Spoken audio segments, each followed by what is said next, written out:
Ma'am साहब, ma'am साहब, ma'am साहब, कहाँ चली गई? मैं तो यहीं छोड़ के गया था। मेम साहब, मेम साहब।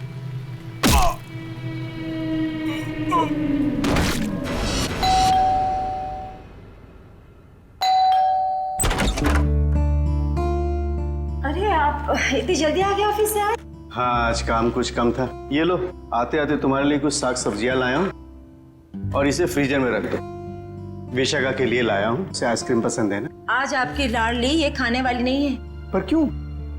आज सुबह से ही उदास है, खुद को कमरे में बंद कर रखा है और खाना भी नहीं खाया उसने। तुमने उसे कुछ कह दिया क्या?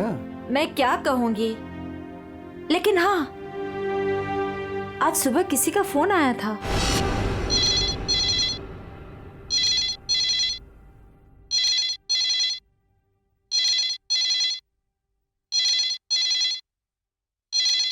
हेलो। हेलो, विशाखा बोल रही हो? जी हाँ, विशाखा बोल रही हूँ। देखो, मुझे तुमसे बहुत जरूरी बात करनी है। ये बात तुम्हारी शादी के बारे में है। शादी? कौन सी शादी? मुझे इस बारे में कोई बात नहीं करनी है। प्लीज मुझे दोबारा कॉल मत कीजिए।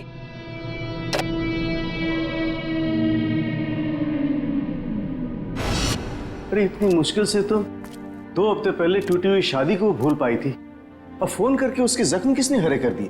बहुत पूछा मैंने कि किसका फोन था, लेकिन रोई जा रही है, जवाब ही नहीं दे रही है। मैं देखता हूँ, तुम चिंता मत करो। विशाखा, विशाखा बेटे, विशाखा बेटे, दरवाजा खोलो। विशाखा, दरवाजा खोलो। विशाखा! ये दरवाजा क्यों नहीं खोल रही है? रोने की आवाज भी नहीं आ रही, कहीं उसने कुछ? अरे तुम विशाखा को नहीं पहचानती क्या? वो ऐसा कुछ नहीं करेगी। विशाखा बेटा, दरवाजा खोलो बेटे। विशाखा, दरवाजा खोलो। विशाखा! विशाखा?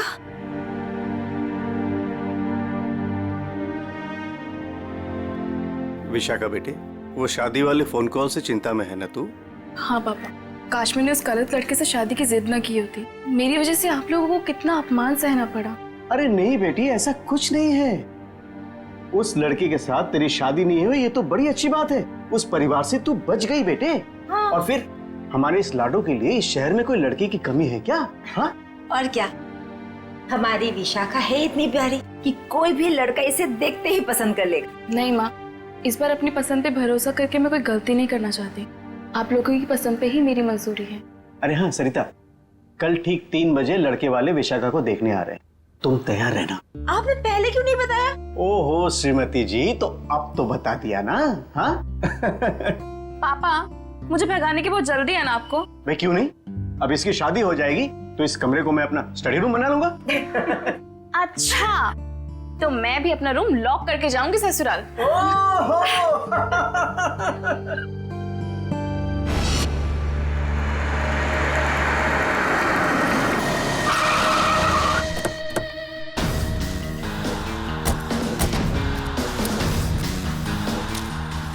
भाई साहब, मैं यहाँ का बचपन, मैंने ही आपको फोन किया था। लाश कहाँ पर है? जी उस तरफ। चलो दिखाओ। जी।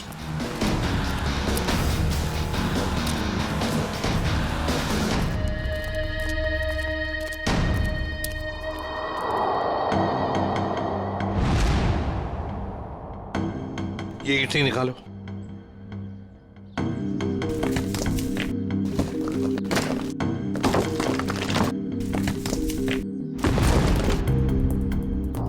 तो लगता है लाश को छुपाने की पूरी कोशिश की। हाँ, छुपाने की तो बहुत कोशिश की है, मगर जरूर कुछ ना कुछ तो भूल गया है वो। कोई ना कोई सुराग तो हमें जरूर मिलेगा। वैसे लाश ज्यादा पुरानी नहीं दिख रही है। एक काम करो, बाहर निकालो इसे।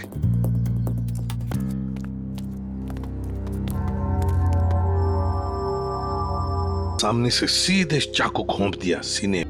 देख के लगता है कि इसे चीखने चिल्लाने का मौका ही। लगता है जिसने भी ये किया है ना, शायद पीछे से आकर इस रिक्शा वाले के सिर पर पीछे से हमला किया, वार किया। ये बेचारा मुड़ गया हमला और देखने के लिए, तो सामने से चाकू घोंप दिया। जेब में कुछ भी नहीं। लेकिन सर, कोई रिक्शा वाले को क्यों मारेगा?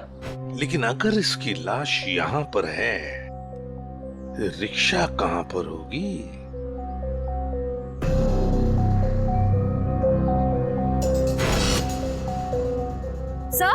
हाँ सर ये देखिए, सर ये खून की बूंदें और घसीटने के निशान हैं।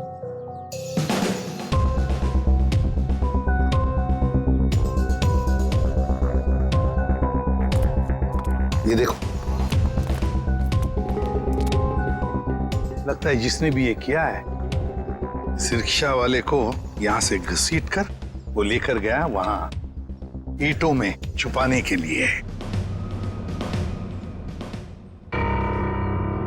वो क्या है?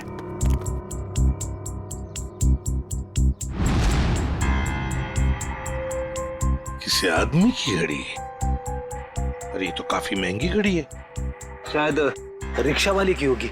नहीं फ्रेडी, ये इस रिक्शा वाले की घड़ी नहीं लगती।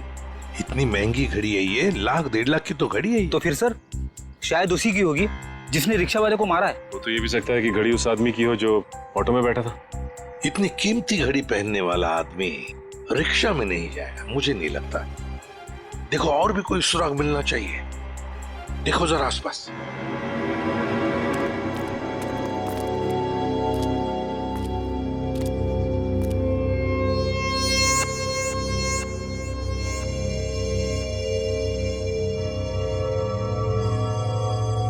अरे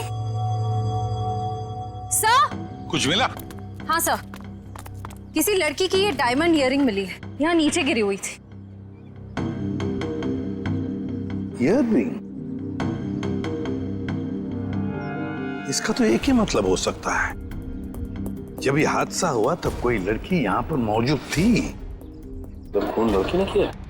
सचिन, पता नहीं खून किसने किया, लड़की ने या और किसी ने, लेकिन एक बात तो जरूर है कि ये लड़की उस रिक्शा वाले के साथ मौजूद थी। सर हो सकता है ये लड़की उस ऑटो वाले की सवारी थी।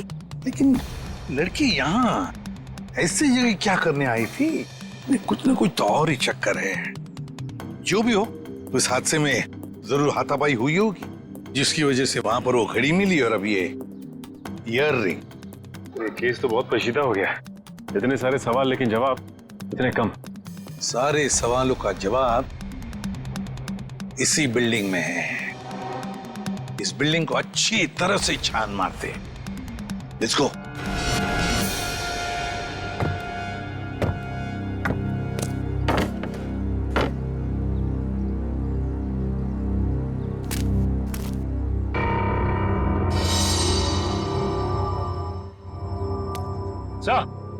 हाँ सचिन,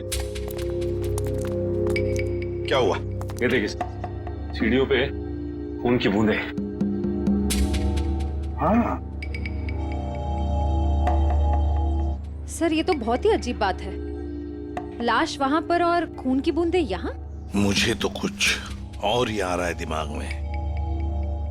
कहीं और एक लाश तो नहीं इस बिल्डिंग में? ऊपर चलकर देखते हैं, देखते ही ये खून के धब्बे कहां तक है।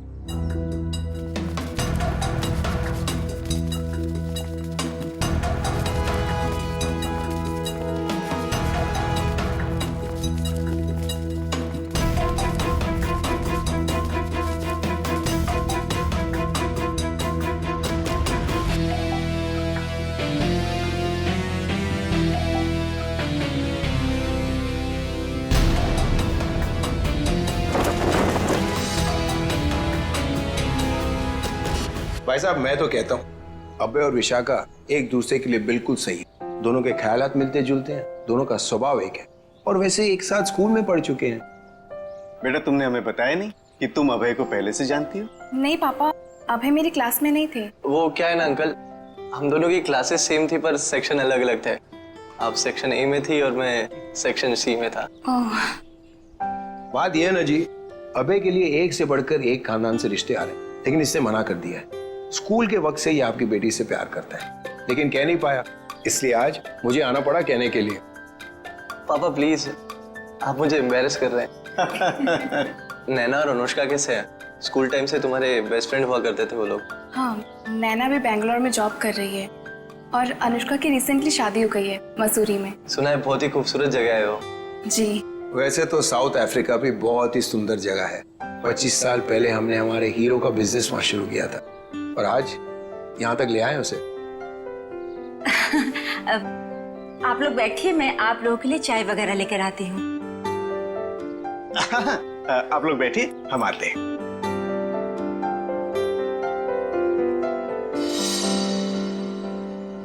क्या बात है सरिता, क्या हुआ? देखिए, लड़का और परिवार तो मुझे अच्छे लग रहे हैं, लेकिन एक बार आप साफ साफ पूछ लीजिए, लेन देन की जो भी बात है। सरिता, क्यों चिंता करती हो? देखो, मुझे नहीं लगता कि धीरेन्द्र जी की कोई मांग है, और अगर होगी भी तो हम मांग पूरी कर देंगे ना। देखो सरिता, मेरी पेंशन है, तुम्हारे जेवर है, और अगर जरूरत पड़ी तो हम ये मकान बेच देंगे। आखिर हमारी एक ही बेटी है। ओफो, आप एक बार पूछ तो लीजिए ना, कहीं कोई बड़ी मांग रख दी तो। फिर तो ये रिश्ता नहीं हो पाएगा। खैर, अपनी किस्मत है, देखते हैं। चलो लीजिए भाई साहब। ये सब लाने की क्या जरूरत थी? इतनी तकलीफ क्यों की आपने?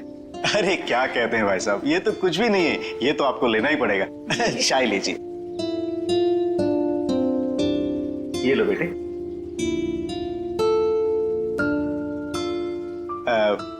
भाई साहब, अगर आप बुरा न माने तो कुछ देर हम लोग बाहर चल के आपस में बात कर लेते हैं। अरे इतने में बच्चे भी एक दूसरे से बात कर लेंगे। अरे ये तो बहुत अच्छी बात है, चलिए।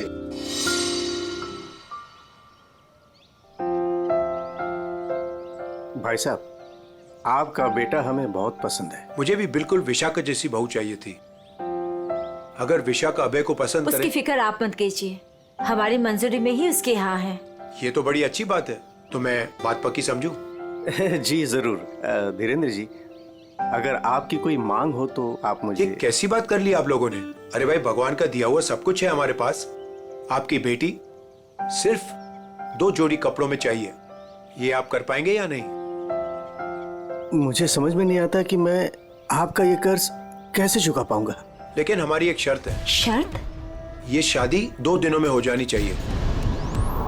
2 दिनों में शादी की तैयारियां हम कैसे कर सकते हैं? देखिए, ये हमारी एक ही बेटी है, हम चाहते हैं कि उसकी शादी बड़े धूमधाम से हो, इसलिए थोड़ा अगर आप हमें वक्त दे दे तो। देखिए भाई साहब, मैं आपकी बात समझता हूँ, लेकिन 3 दिनों के अंदर मुझे साउथ अफ्रीका पहुंचना है। सिर्फ मेरे बेटे की वजह से मैं अपना पूरा कारोबार छोड़ के आया हूँ। अगर आप ये नहीं कर पाओगे तो ये रिश्ता नहीं होगा। हाँ? सोच लो आप लोग।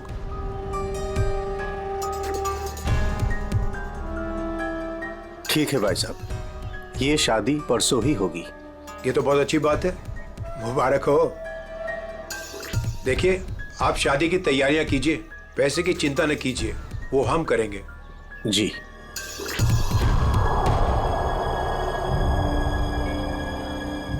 कैसे? तुम चिंता मत करो सरिता, भगवान की जो मर्जी है वही होगा। चलो शादी की तैयारी करते हैं।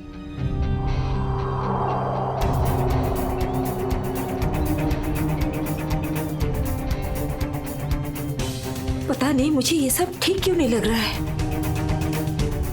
शादी ब्याह जैसी चीज जल्दबाजी में करना, कहीं हम गलत निर्णय तो नहीं ले रहे?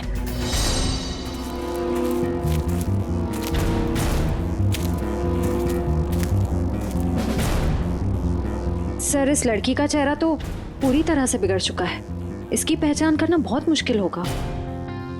बस लड़की के पास से ना ही कोई आइडेंटिफिकेशन मिला है, ना ही कोई मोबाइल। तो लाश को देख के लगता है कि इसकी और उस ऑटो ड्राइवर की मौत लगभग एक ही वक्त हुई है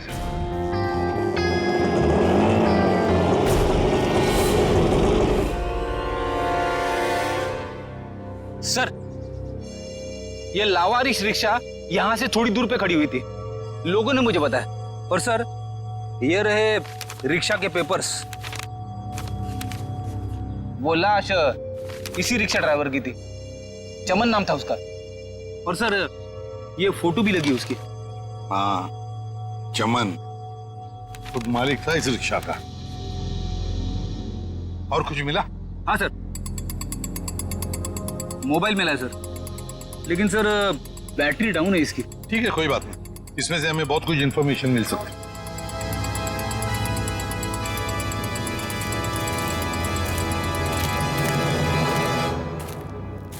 वॉचमैन होना यहाँ के। कैसी ड्यूटी करते हो? दो खून हुए यहाँ पर। साहब जी, ये सब कैसे हुआ? मुझे नहीं पता चला। चुप! नाटक बंद। जरा याद करके बताओ, क्या कोई आया था यहाँ पर इस रिक्शा में से? कोई नहीं आया था इस रिक्शा से। ये कैसे हो सकता है? हाँ? कोई बिल्डिंग से ऑटो दूर क्यों खड़ा करेगा? बताओ कौन आया था? हाँ साहब जी, याद आया, जब मैं खाना खाने गया था ना, जरूर कोई आया होगा। झूठी करते हो।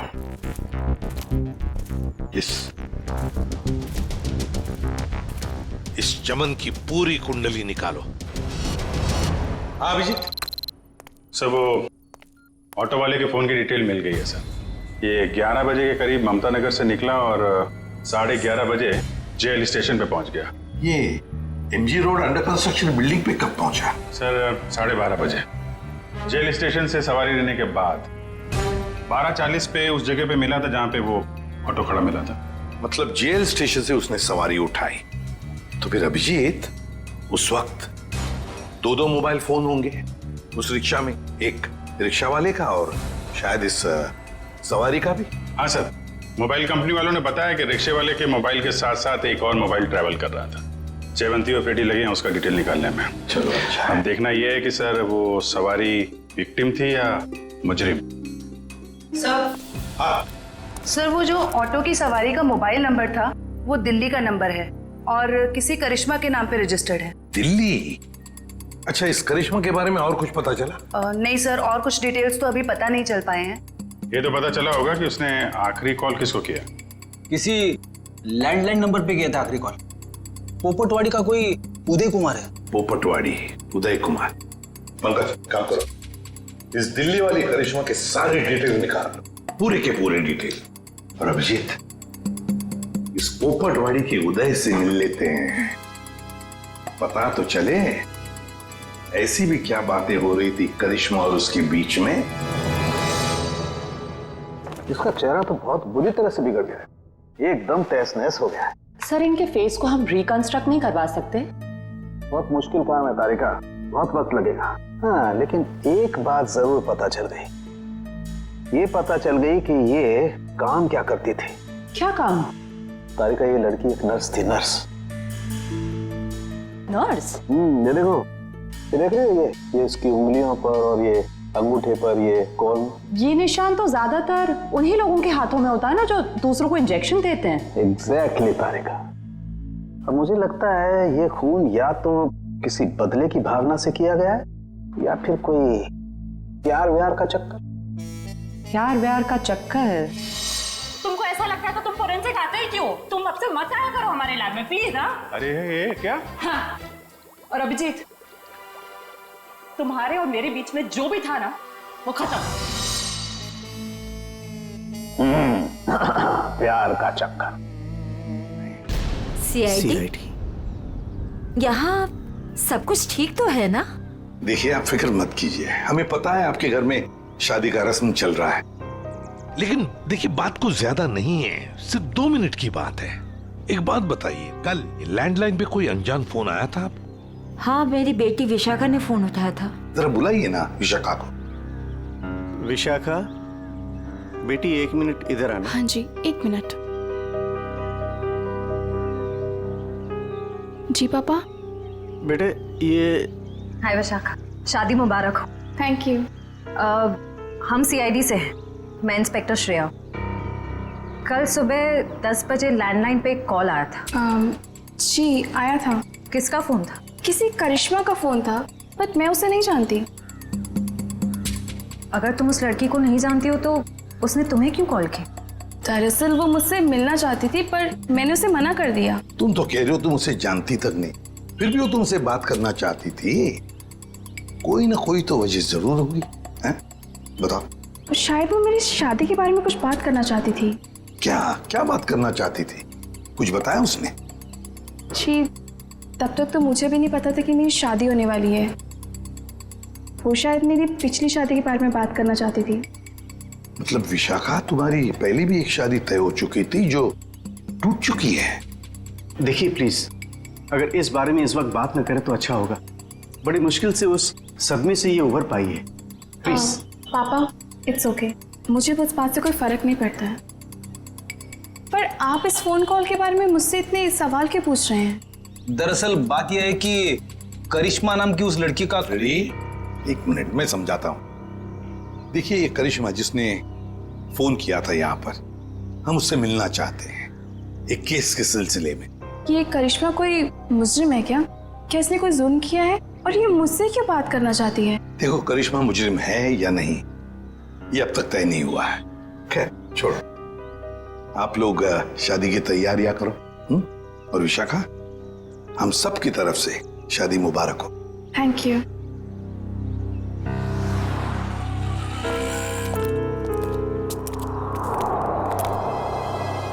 हेलो, सुनो, सब गड़बड़ हो गया है यहाँ।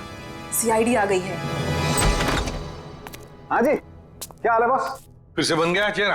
अरे चेहरा बनने में टाइम लगता है ना यार। और कितना टाइम चाहिए तुझे? मैं बोल रहा था तारिका, प्रद्युमन जैसे ही मेरी शक्ल देखेगा पीछे पड़ जाएगा। कितना टाइम लेगा चेहरा बनाने में? यार इतना सा काम है साउंड के। वैसे एक बात बताओ, आप लोगों को वाकई कुछ पता नहीं चला उस लड़की के बारे में? हमें इतना तो पता चल चुका है कि उस लड़की का नाम करिश्मा है और वो दिल्ली की रहने वाली थी। और अगर मैं ये बताऊं कि करिश्मा एक नर्स थी तो? सर उस करिश्मा के बारे में नई बात पता चली सर। क्या? वो दिल्ली में 10 स्टार हॉस्पिटल में नर्स है। लो, ये बात अब बता रहे हैं, मैं कब की बता चुका ये बात। 10 स्टार हॉस्पिटल दिल्ली।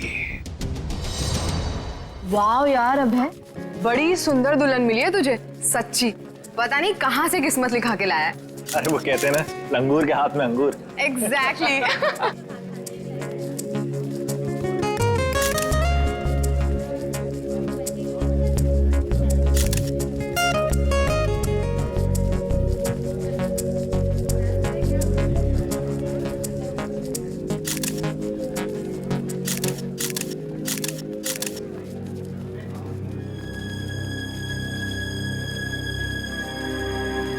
उदय जी आप रो रहे हो, सब ठीक तो है ना? ये तो खुशी के आंसू हैं। आज अपने बेटी को दुल्हन बना जो देख पा रहा हूं मैं, इसलिए। आपसे कुछ बात करनी थी। हाँ हाँ, तो कहिए ना। यहाँ कहना ठीक नहीं होगा, जरा अंदर चलिए ना। क्यों, हमसे शादी में कुछ कमी रहेगी है क्या? नहीं नहीं नहीं, वो सब ठीक है, A1। देखिए सारे मेहमान आ रहे हैं, अगर हम यहाँ से चले गए तो कुछ परेशानी हो जाएगी। फेरे हो जाए, उसके बाद दोनों बैठ करके बातें करते हैं। देखिए मेहमानों को छोड़िए, आप अंदर चलिए, वरना ये शादी नहीं होगी।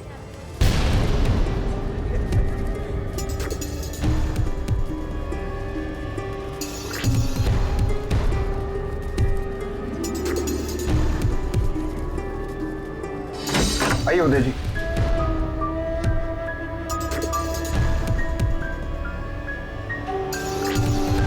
धीरेन्द्र जी बात क्या है आप बताइए ना। देखिए मेरी परेशानी बढ़ती जा रही है। अरे भाई परेशान होने की कोई बात नहीं, एक छोटी सी रिक्वेस्ट है। कैसी रिक्वेस्ट? आपको याद है मैं आपके घर आया था आपकी बेटी को देखने, और मैंने आपको कहा था मुझे दहेज बिल्कुल नहीं चाहिए।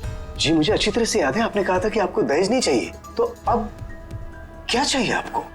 मैं अपनी जुबान का पक्का हूँ, कहा ना दहेज नहीं चाहिए, दहेज नहीं लूंगा। हाँ मगर आपको दहेज नहीं चाहिए तो क्या चाहिए?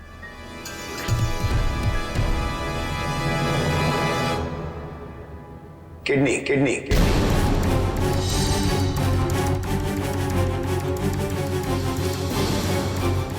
किडनी?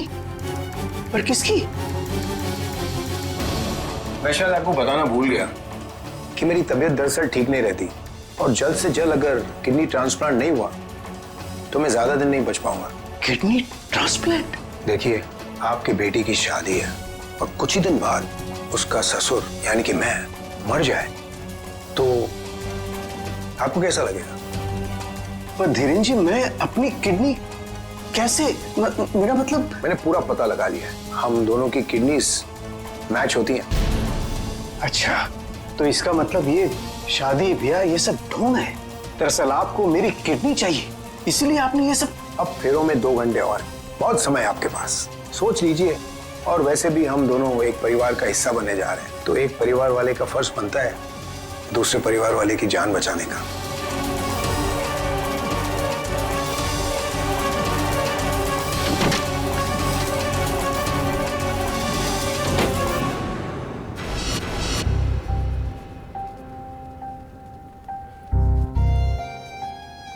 आपको दहेज नहीं चाहिए तो क्या चाहिए? किडनी। किडनी किडनी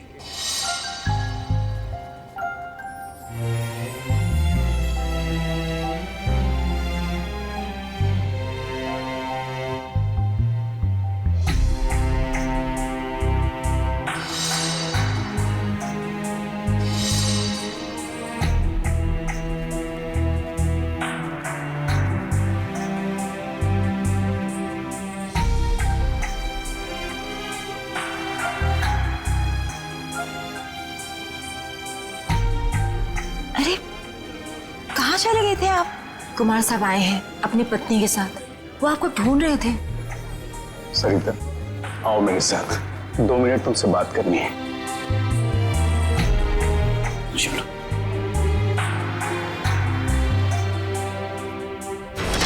आओ सरिता। क्या हुआ, मुझे बताएंगे भी?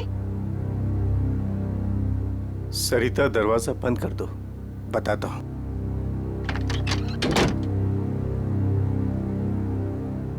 अभी तो बताइए, मुझे बहुत घबराहट हो रही है।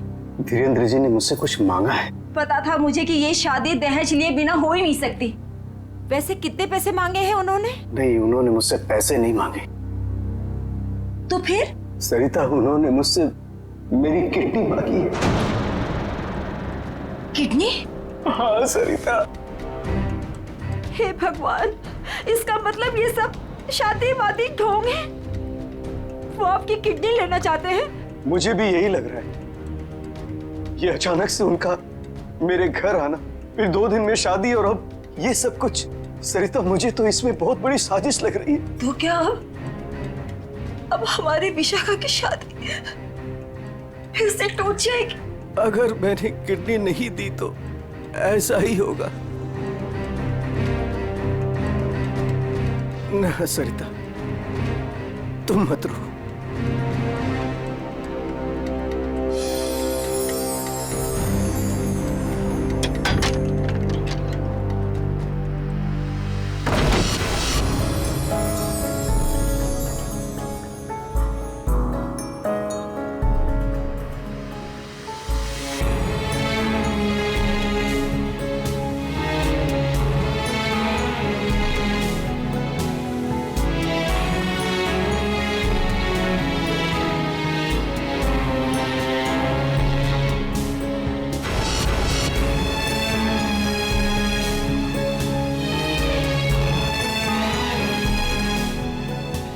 सारे मेहमान आ चुके हैं और अगर इस बार भी हमारी विशाखा की शादी नहीं हुई तो वो पूरी तरह टूट जाएगी। एक जख्म तो वो पहले ही खा चुकी है, लेकिन अब दोबारा वो बर्दाश्त नहीं कर पाएगी। मैं जानता हूं सरिता, तुम ठीक कह रही हो, इसलिए मैंने सोच लिया है, मैं अपनी किडनी दूंगा। हाँ सरिता। नहीं, अगर आपने किडनी दे दी तो आपका क्या होगा? मुझे कुछ नहीं होगा सरिता। और वैसे भी इंसान के शरीर में 2 किडनियां होती है जिससे उसका शरीर चलता है, लेकिन फिर भी इंसान एक किडनी के सहारे जी सकता है। मुझे ये सब कुछ ठीक नहीं लग रहा है। अगर कुछ ऊंच नीच हो गई तो मैं आपको खोना नहीं चाहती हूँ।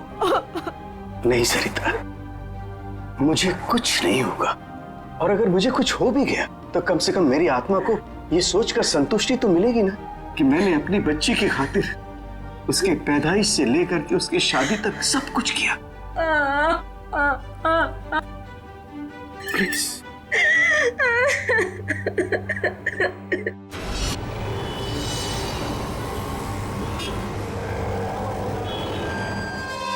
हेलो सर, मैं अनुज, इस हॉस्पिटल का डीन।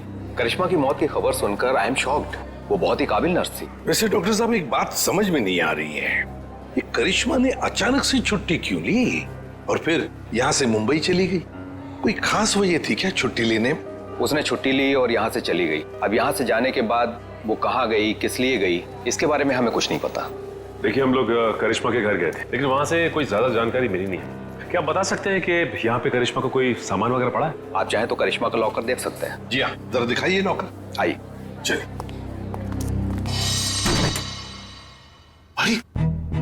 सर, इस लॉकर को देखकर मुझे मेरी नानी की अलमारी याद आ गई। वो भी अपना सारा सामान ऐसे ही ठूस ठूस के रखती थी। सर, ये तो किसी मरीज की मेडिकल रिपोर्ट है। किसकी फाइल है ये? दे उदय कुमार। उदय? विशाखा के पिताजी उदय कुमार? कमाल है, इस फाइल को तो हॉस्पिटल के रिकॉर्ड रूम में होना चाहिए। ये करिश्मा के लॉकर में कैसे? मतलब ये करिश्मा उदय जी और उसके परिवार वालों को जानती थी? वो परिवार वाले तो बता रहे थे कि वो करिश्मा को जानते ही नहीं। जरा बताइए किस चीज का इलाज चल रहा था उदय का?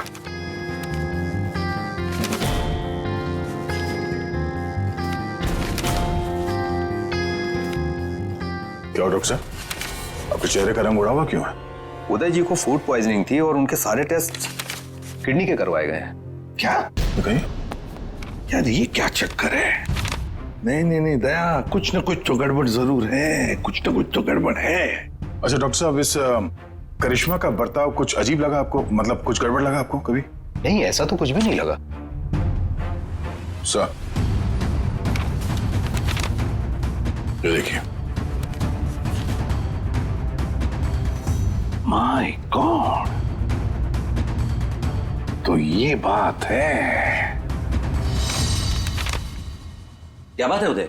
अरे डॉक्टर चंद्रप्रकाश, आओ बैठो बैठो। ये अचानक क्या बात करना चाहते हो तुम मुझसे? और भाभी जी क्यों रो रही हैं? शादी में कोई मदद वगैरह चाहिए? डॉक्टर, शादी की कोई बात है ही नहीं। अच्छा तुम ये फाइल मेरी देखो ना, मेरी मेडिकल फाइल। ये फाइल चेक करके बताओ कि क्या मैं अपनी एक किडनी डोनेट कर सकता हूँ? उदय, तुम्हारी बेटी की शादी हो रही है और इस वक्त तुम्हें ये सवाल सूझ रहा है? डॉक्टर, शादी न रुके इसलिए तो मैं ये बात पूछ रहा हूँ तुमसे। बताओ ना। क्या मतलब है? मतलब मैं बाद में तुम्हें समझाऊंगा। तुम पहले मुझे ये बताओ कि मैं एक किडनी के सहारे जी सकता हूँ या नहीं। बताओ डॉक्टर, मुझे प्लीज बताओ ना।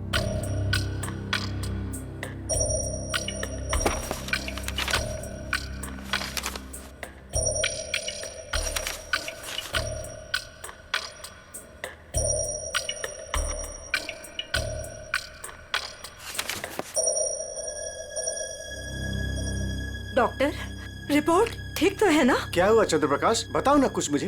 क्या किडनी देना जरूरी है? बस तुम इतना ये समझ लो कि किसी के जिंदगी और मौत का सवाल है। देखो, अगर मैंने किडनी डोनेट नहीं की ना तो मेरी बेटी की शादी रुक जाएगी। देखो उदय, तुम्हारी ये किडनी पहले से ही खराब है। क्या? सरिता, मुझे तो आज तक ये प्रॉब्लम कभी महसूस ही नहीं हुआ। कैसे किडनी फेलियर हो सकता है? क्योंकि उदय, तुम्हारी बॉडी दूसरी किडनी से फंक्शन कर रही है। आई एम सॉरी, अगर तुमने ये दूसरी किडनी भी डोनेट कर दी तो क्या? तो तुम्हारा बचना नामुमकिन है। किडनी डोनेट करने के लिए तुम मेडिकली फिट नहीं हो। देखो, ऐसा मत कहो डॉक्टर, मुझे ये किडनी दान करनी ही पड़ेगी किसी भी हालत में। डॉक्टर प्लीज जरा चेक करके बताओ, कोई तो रास्ता निकालो। देखो उदय, फाइनल डिसीजन मैं नई रिपोर्ट के आने के बाद ही दे पाऊंगा, लेकिन इस रिपोर्ट के मुताबिक किडनी डोनेट करना मतलब मौत को दावत देने जैसा है।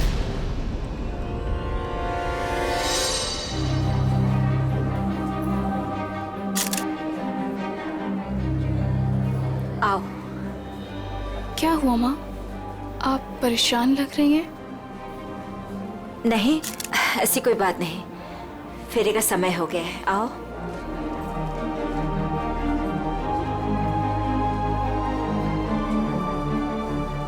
अरे उदय जी, आप ही को ढूंढ रहा था। फेरे लगवाएं या फिर मैं बारात वापस? जी नहीं, बारात वापस ले जाने की नौबत नहीं आएगी।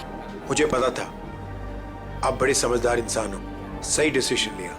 और वैसे आप अपनी बेटी को इतना प्यार जो करते हो, आइए।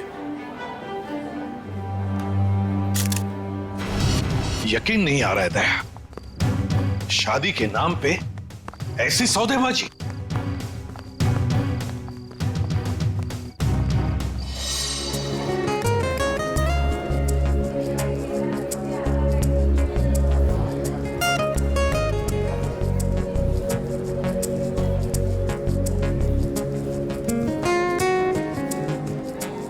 रुक जाइए।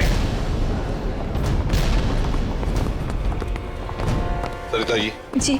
उदय जी कहाँ है? वो तो यही। कहाँ है उदय जी? यही तो थे, कहाँ चले गए? आप लोग यहाँ फिर से, क्या हुआ? हमारा उदय जी से बात करना बहुत जरूरी है, जरा बुलाइए उन्हें। उदय जी। उदय जी। कहाँ गए उदय जी? बुलाइए। मम्मी पापा कहाँ चले गए? आपके पापा कहाँ हैं? इसका जवाब अब ये देंगे धीरेन्द्र जी। क्यों धीरेन्द्र जी, जवाब देंगे ना? मुझे कुछ नहीं पता।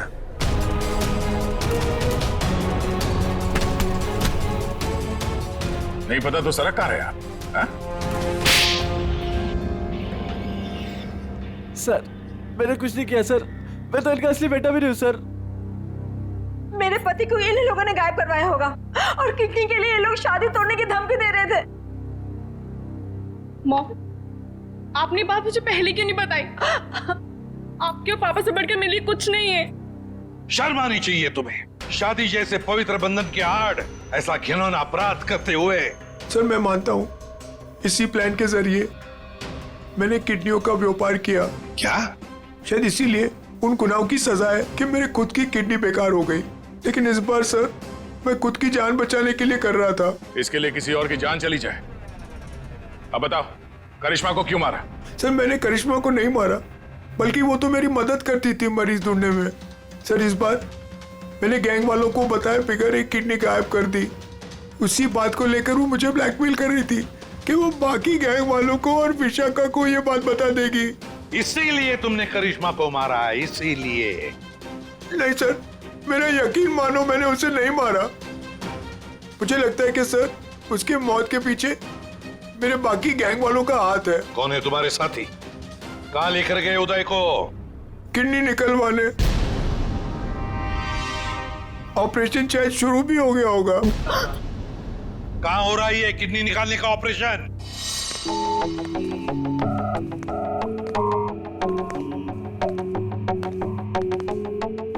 चल डॉक्टर, ऑपरेशन शुरू कर।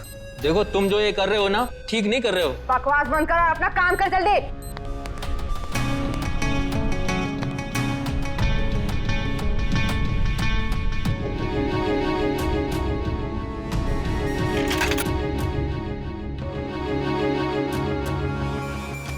अबे जल्दी करना।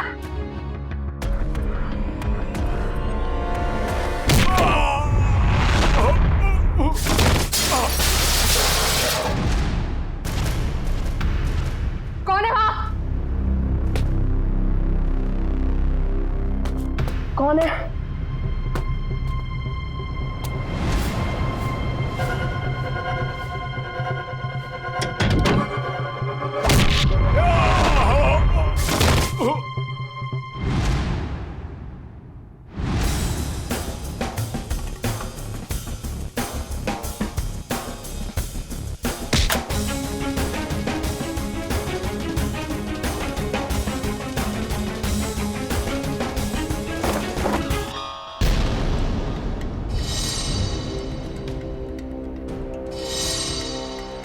अपने जुर्म का इनाम तो लेती जाओ।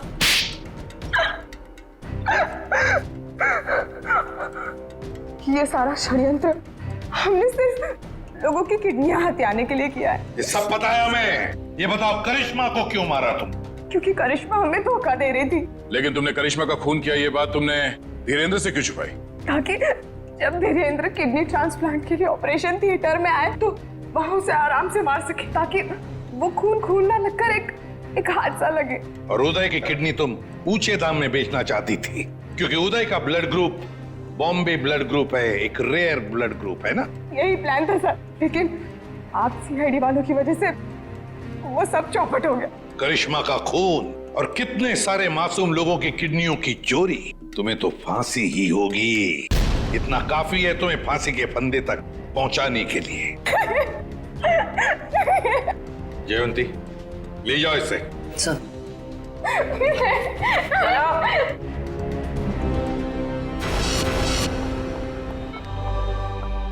कैसे आप? तबीयत कैसी है आपकी? आप ठीक तो है आप? सरिता, विशाखा बेटी, तुम लोग रो क्यों रहे हो? क्या हुआ मुझे? मैं आपसे कभी बात नहीं करूंगी। आपको क्या लगा मेरी शादी आपकी जिंदगी से ज्यादा जरूरी है? ऐसी कोई बात नहीं। दरअसल मैं और सरिता, हम तो सिर्फ तुम्हारी खुशी चाहते हैं बेटे। मेरी खुशी आपसे है, आपसे है।